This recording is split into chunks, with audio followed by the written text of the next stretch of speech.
ہمارے معاشرے میں والدین اپنی ساری زندگی اولاد کے بہتر مستقبل کے لیے وقف کر دیتے ہیں۔ وہ اپنی خواہشات قربان کر کے بچوں کو پڑھاتے، سنوارتے اور ان کے لیے دولت جمع کرتے ہیں۔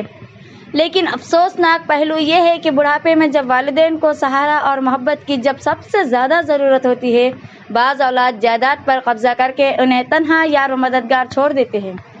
ایسا ہی ایک دردناک واقعہ شہر حیدرآباد میں پیش آیا۔ اطلاعات کے مطابق آصف نگر کے علاقہ مراد نگر میں رہنے والے ایک شخص کی 3 بیٹیاں ہیں۔ ان کے شریک حیات نے انتقال سے قبل اپنی بیٹی کے لیے ایک وصیت لکھی تھی کہ جس میں انہوں نے اپنے شوہر کی موت تک ان کی دیکھ بھال کرنے کی ہدایت دی تھی۔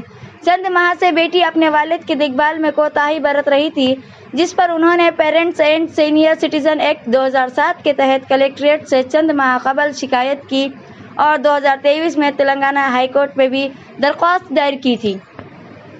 اس وقت کے کلکٹر حیدرآباد انودیپ نے اس شخص کو سہارا دینے کا ان کی بیٹی کو حکم دیا تھا۔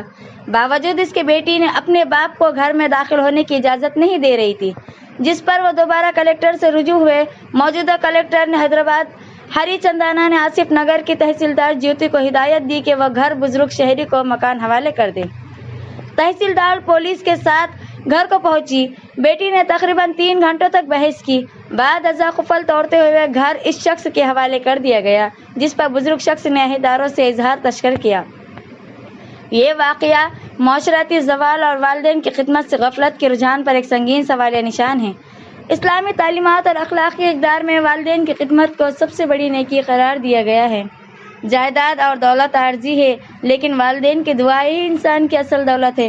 یہ وہ وقت ہے کہ ہم بطور معاشرہ سوچیں کہ والدین کی خدمت کو ایک اخلاقی ذمہ داری ہی نہیں بلکہ اپنی زندگی کی کامیابی کا ذریعہ سمجھیں، ورنہ یہ دردناک واقعات بڑھتے جائیں گے اور معاشرتی تانے بانے مزید کمزور ہو جائیں گے۔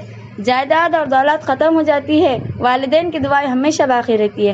والدین کی خدمت سے سب سے بڑی عبادت ہے۔ بڑھاپے کا سہارا بنو، ورنہ دنیا میں تمہیں بھی سہنا چھوڑ دیں گی۔ والدین کی نافرمانی اور ان کے حقوق تلفی ایک ایسا گناہ ہے جس کی سزا دنیا میں بھی ہے اور آخرت میں بھی دی جائیں گی۔